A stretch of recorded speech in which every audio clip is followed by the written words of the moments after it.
Welcome, knowledge seekers. I've decided to start a new series reading out some of the popular creepypasta stories on the internet.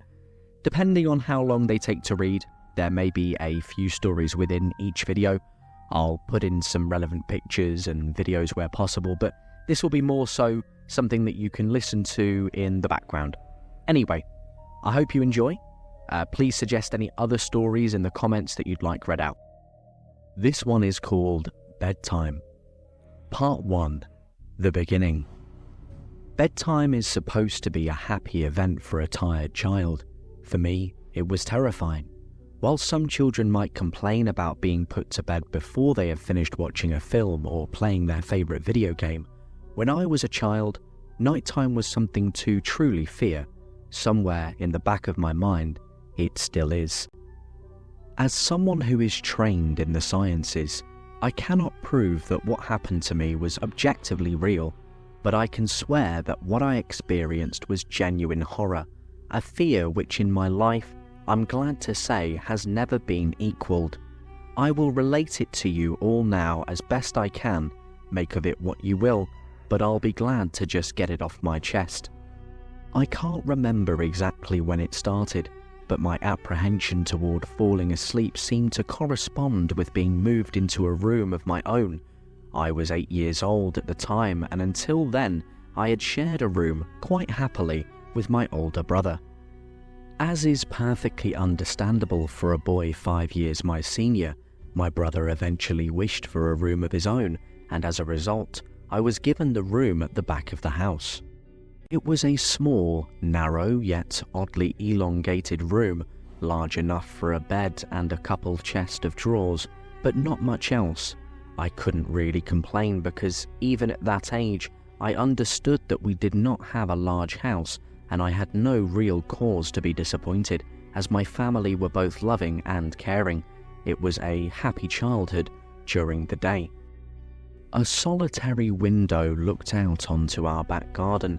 Nothing out of the ordinary, but even during the day, the light which crept into that room seemed almost hesitant. As my brother was given a new bed, I was given the bunk air beds which we used to share.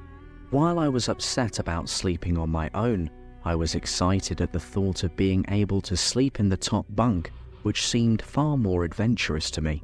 From the very first night, I remember a strange feeling of unease creeping slowly from the back of my mind. I lay on the top bunk, staring down at my action figures and cars strewn across the green-blue carpet.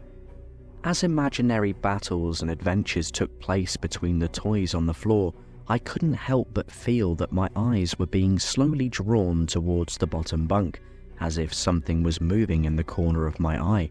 Something which did not wish to be seen. The bunk was empty, impeccably made with a dark blue blanket tucked in neatly, partially covering two rather bland white pillows. I didn't think anything of it at the time. I was a child, and the noise slipping under my door from my parents' television bathed me in a warm sense of safety and well-being. I fell asleep. When you awaken from a deep sleep to something moving or stirring, it can take a few moments for you to truly understand what is happening. The fog of sleep hangs over your eyes and ears even when lucid. Something was moving, there was no doubt about that. At first I wasn't sure what it was. Everything was dark, almost pitch black, but there was enough light creeping in from outside to outline that narrowly suffocating room. Two thoughts appeared in my mind almost simultaneously. The first was that my parents were in bed because the rest of the house lay both in darkness and silence. The second thought turned to the noise, a noise which had previously awoken me. As the last cobwebs of sleep withered from my mind, the noise took on a more familiar form. Sometimes the simplest of sounds can be the most unnerving, a cold wind whistling through a tree outside, a neighbour's footsteps uncomfortably close, or, in this case, the simple sound of bedsheets rustling in the dark. That was it. Bedsheets rustling in the dark, as if some disturbed sleeper was attempting to get all too comfortable in the bottom bunk. I lay there in disbelief, thinking that the noise was either my imagination or perhaps just my pet cat finding somewhere comfortable to spend the night. It was then that I noticed my door shut as it had been as I'd fallen asleep. Perhaps my mum had checked in on me and the cat had sneaked into my room then. Yes, that must have been it. I turned to face the wall, closing my eyes in the vain hope that I could fall back to sleep. As I moved, the rustling noise from underneath me ceased. I thought that I must have disturbed my cat, but quickly I realized that the visitor in the bottom bunk was much less mundane than my pet trying to sleep, and much more sinister. As if alerted to and disgruntled by my presence, the disturbed sleeper began to toss and turn violently, like a child having a tantrum in their bed. I could hear the sheets twist and turn with increasing ferocity. Fear then gripped me, not like the subtle sense of unease I had experienced earlier, but now potent and terrifying. My heart raced as my eyes panicked. Scanning the almost impenetrable darkness, I let out a cry. As most young boys do, I instinctively shouted on my mother. I could hear something stir on the other side of the house, but as I began to breathe a sigh of relief that my parents were coming to save me, the bunk beds suddenly started to shake violently, as if gripped by an earthquake, scraping against the wall. I could hear the sheets below me thrashing around as if tormented by malice. I did not want to jump down to safety as I feared the thing in the bottom bunk would reach out and grab me, pulling me into the darkness. So I stayed there, white knuckles clenching my own blanket like a shroud of protection. The wait seemed like an eternity. The door finally and thankfully burst open, and I lay bathed in light while the bottom bunk, the resting place of my unwanted visitor, lay empty and peaceful. I cried, and my mother consoled me. Tears of fear, followed by relief, streamed down my face. Yet, through all of the horror and relief, I did not tell her why I was so upset. I cannot explain it, but it was as though whatever had been in that bunk would return if I ever so much as spoke of it, or uttered a single syllable of its existence. Whether that was the truth, I do not know, but as a child I felt as if that unseen menace remained close, listening. My mother lay in the empty bunk, promising to stay there until morning. Eventually my anxiety diminished. Tiredness pushed me back towards sleep, but I remained restless, waking several times momentarily to the sound of rustling bedsheets.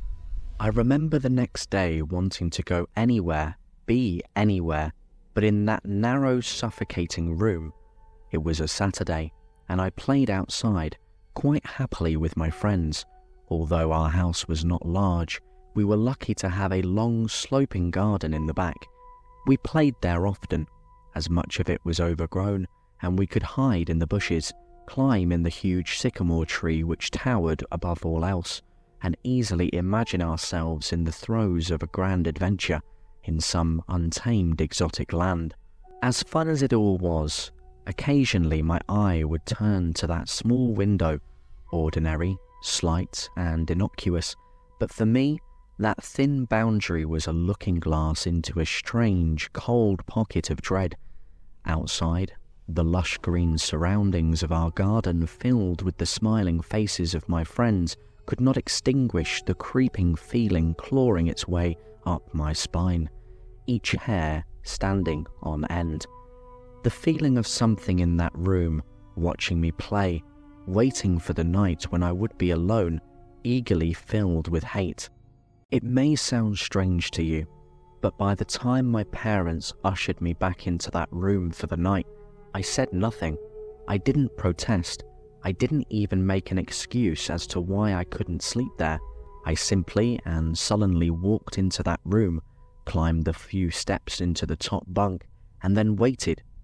As an adult, I would be telling everyone about my experience, but even at that age, I felt almost silly to be talking about something which I really had no evidence for. I would be lying. However, if I said this was my primary reason, I still felt that this thing would be enraged if I so much as spoke of it. It's funny how certain words can remain hidden from your mind. no matter how blatant or obvious they are. One word came to me that second night, lying there in the darkness alone, frightened, aware of a rotten change in the atmosphere, a thickening of the air as if something had displaced it.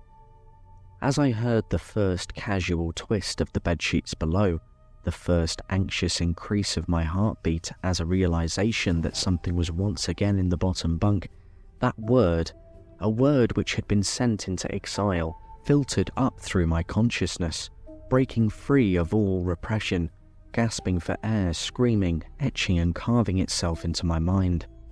Ghost. As this thought came to me, I noticed that my unwelcome visitor had ceased moving. The bedsheets lay calm and dormant, but they had been replaced by something far more hideous. A slow, rhythmic, rasping breath heaved and escaped from the thing below. I could imagine its chest rising and falling with each sordid, wheezing and garbled breath. I shuddered and hoped beyond all hope that it would leave without occurrence. The house lay, as it had the previous night, in a thick blanket of darkness. Silence prevailed, all but for the perverted breath of my, as yet, unseen bunkmate. I lay there, terrified. I just wanted this thing to go, to leave me alone. What did it want? Then something unmistakably chilling transpired. It moved. It moved in a way different from before. When it threw itself around in the bottom bunk, it seemed unrestrained, without purpose, almost animalistic. This movement, however, was driven by awareness, with purpose, with a goal in mind. For that thing lying there in the darkness, that thing which seemed intent on terrorizing a young boy, calmly and nonchalantly sat up.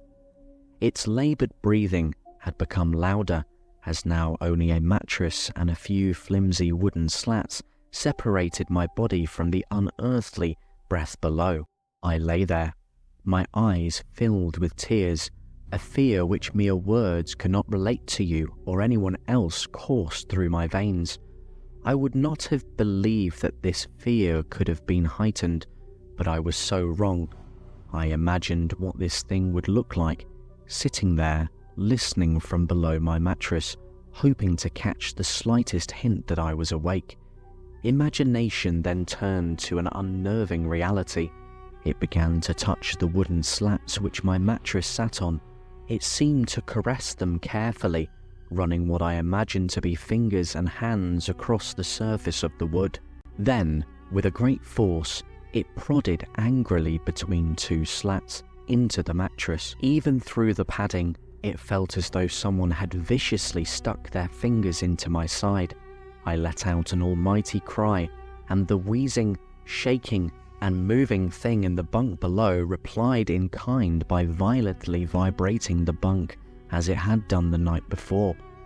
Small flakes of paint powdered onto my blanket from the wall as the frame of the bed scraped along it, backwards and forwards. Once again I was bathed in light, and there stood my mother, loving, caring as she always was, with a comforting hug and calming words which eventually subdued my hysteria. Of course, she asked what was wrong, but I could not say. I dared not say. I simply said one word over and over again. Nightmare.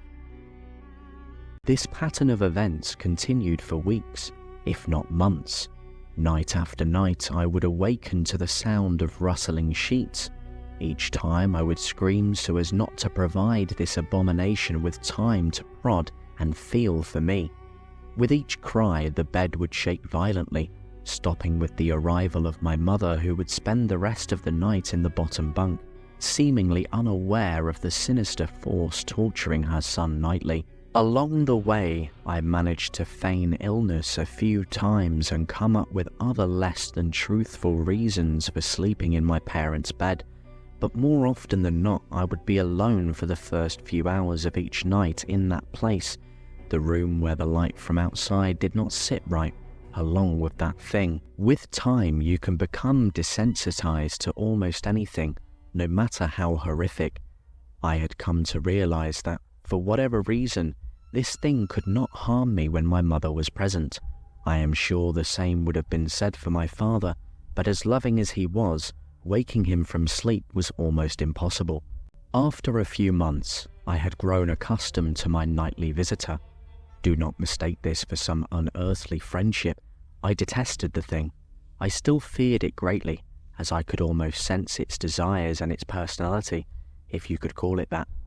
One filled with a perverted and twisted hatred, yet longing for me, of perhaps all things. My greatest fears were realized in the winter. The days grew short, and the longer nights merely provided this wretched Wilf more opportunities. It was a difficult time for my family. My grandmother, a wonderfully kind and gentle woman, had deteriorated greatly since the death of my grandfather. My mother was trying her best to keep her in the community as long as possible. However, dementia is a cruel and degenerative illness, robbing a person of their memories one day at a time.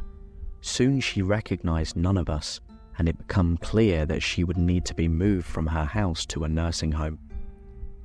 Before she could be moved, my grandmother had a particularly difficult few nights, and my mother decided that she would stay with her. As much as I loved my grandmother and felt nothing but anguish at her illness, to this day I feel guilty that my first thoughts were not of her, but of what my nightly visitor may do should it become aware of my mother's absence, her presence being the one thing that which I was sure was protecting me from the full horror of this thing's reach.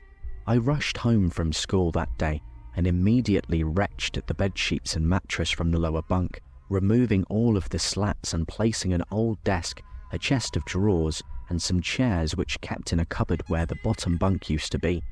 I told my father I was making an office, which he found adorable, but I would be damned if I'd give that thing a place to sleep for one more night. As darkness approached, I lay there knowing my mother was not in the house. I did not know what to do.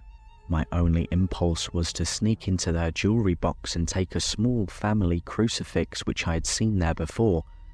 While my family was not very religious, at that age I still believed in God and hoped that somehow this would protect me. Although fearful and anxious, while gripping the crucifix under my pillow tightly in one hand, sleep eventually came, and as I drifted off to dream, I hoped that I would be awakened in the morning without incident. Unfortunately, that night was the most terrifying of all. I woke gradually. The room was once again dark.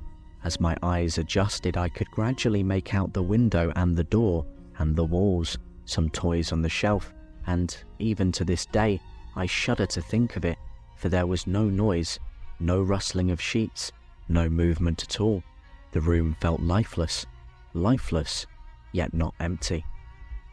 The nightly visitor, that unwelcome, wheezing, hate-filled thing which had terrorized me night after night, was not in the bottom bunk. It was in my bed. I opened my mouth to scream, but nothing came out. Utter terror had shaken the very sound from my voice. I lay motionless. If I could not scream, I did not want to let it know I was awake. I had not yet seen it. I could only feel it. It was obscured under my blanket. I could see its outline, and I could feel its presence, but I dared not look. The weight of it pressed down on top of me, a sensation I will never forget. When I say that hours passed, I did not exaggerate. Laying there motionless in the darkness, I was every bit a scared and frightened young boy. If it had been during the summer months, it would have been light by then, but the grasp of winter, its long, unrelenting, and I knew it would be hours before sunrise, a sunrise which I yearned for. I was a timid child by nature, but I reached a breaking point, a moment where I could wait no more, where I could survive under this intimately deviant abomination no longer. Fear can sometimes wear you out, make you threadbare, a shell of nerves leaving only the slightest trace of you behind. I had to get out of that bed. Then I remembered. The crucifix. My hand still lay underneath the pillow, but it was empty. I slowly moved my wrist around to find it, minimizing as best I could the sound and vibration caused, but it could not be found. I had either knocked it off the top bunk, or it had... I could not even bear to think of it. been taken from my hand. Without the crucifix, I lost any sense of hope. Even at such a young age, you can be acutely aware of what death is, and intensely frightened of it. I knew I was going to die in that bed if I lay there, dormant, passive, doing nothing. I had to leave that room behind. But how? Should I leap from the bed and hope that I make it to the door? What if it was faster than me? Or should I slowly slip out of that top bunk, hoping to not disturb my uncanny bedfellow? Realizing that it had not stirred when I moved, trying to find the crucifix, I began to have the strangest of thoughts. What if it was asleep? I hadn't so much as breathed since I had woken up. Perhaps it was resting, believing that it had finally got me, that I was finally in its grasp, or perhaps it was toying with me. After all, it had been doing just that for countless nights, and now with me under it, pinned against my mattress with no mother to protect me, maybe it was holding off, savouring its victory until the last possible moment, like a wild animal saving its prey. I tried to breathe as shallowly as possible, and mustering every ounce of courage I could, I reached over slowly with my right hand and began to peel the blanket off me. What I found under those covers almost stopped my heart. I did not see it, but as my hand moved the blanket, it brushed against something smooth and cold, something which felt unmistakably like a giant hand. I held my breath in terror, as I was sure it must now know I was awake. Nothing. It did not stir. It felt dead. After a few moments, I placed my hand carefully further down the blanket and felt a thin, poorly formed forearm. My confidence and almost twisted sense of curiosity grew as I moved down further to a disproportionately larger bicep muscle. The arm was outstretched, lying across my chest, with the hand resting on my left shoulder, as if it had grabbed me in my sleep. I realized that I would have to move its cadaverous appendage if I even so much as hoped to escape its grasp. For some reason, the feeling of torn, ragged clothing on the shoulder of this nightmare invader stopped me in my tracks. Fear once again swelled in my stomach and into my chest as I recoiled my hand in disgust at the touch of straggled, oily hair. I could not bring myself to touch its face, although I wonder to this very day what it would have felt like. Dear God, it moved. It moved. It was subtle, but its grip on my shoulder and across my body strengthened. No tears came, but God, how I wanted to cry. As its hand and arm slowly coiled around me, my right leg brushed along the cool wall which the bed lay against. Of all that happened to me in that room, this was the strangest. I realized that this clutching, rancid thing which drew great delight from violating a young boy's bed was not entirely on top of me. It was sticking out from the wall like a spider striking from its lair. Suddenly, its grip moved from a slow tightening to a sudden squeeze. It pulled and clawed at my clothes as if frightened that the opportunity would soon pass. I fought against it, but its emancipated arm was too strong for me.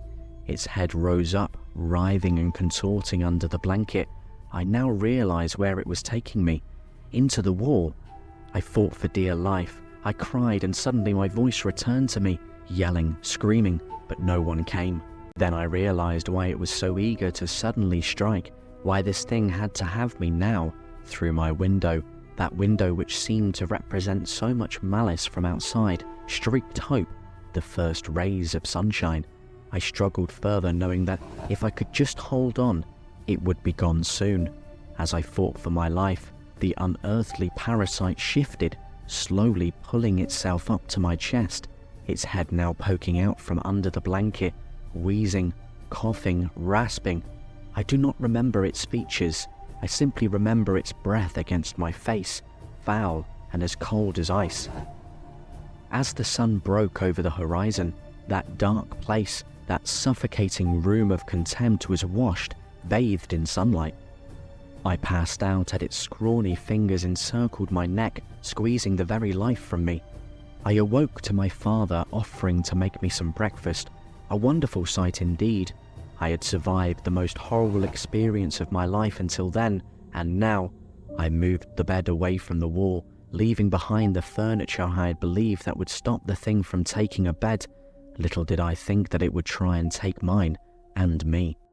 Weeks passed without incident, yet on one cold frost-bitten night I awoke to the sound of furniture where the bunk beds used to be, vibrating violently.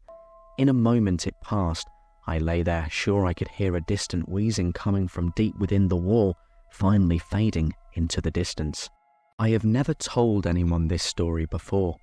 To this day, I still break out in a cold sweat at the sound of bedsheets rustling in the night, or a wheeze brought on by a common cold, and I certainly never sleep with my bed against a wall. Call it superstition if you will, but as I said, I cannot discount conventional explanations such as sleep paralysis, hallucination, or that of a overactive imagination. But what I can say is this. The following year, I was given a larger room on the other side of the house, and my parents took that strangely suffocating, elongated place as their bedroom. They said they didn't need a large room, just one big enough for a bed and a few things. They lasted 10 days. We moved on the 11th. That's all we have time for today, knowledge seekers. I'm not gonna lie, recording some of those segments gave me chills. The writer really made a good job of setting the scene. I felt like I was almost there. If you'd like to see part 2, please like and subscribe. There are a couple of different parts to this story, about 2, 3 more than what we've read today. So if we get, I don't know, say 25 likes, I'll release part 2 and we can continue the story together. Hopefully you didn't watch this before bed, but if you did, let's hope you don't hear sheets rustling in the night. Until next time, keep seeking knowledge.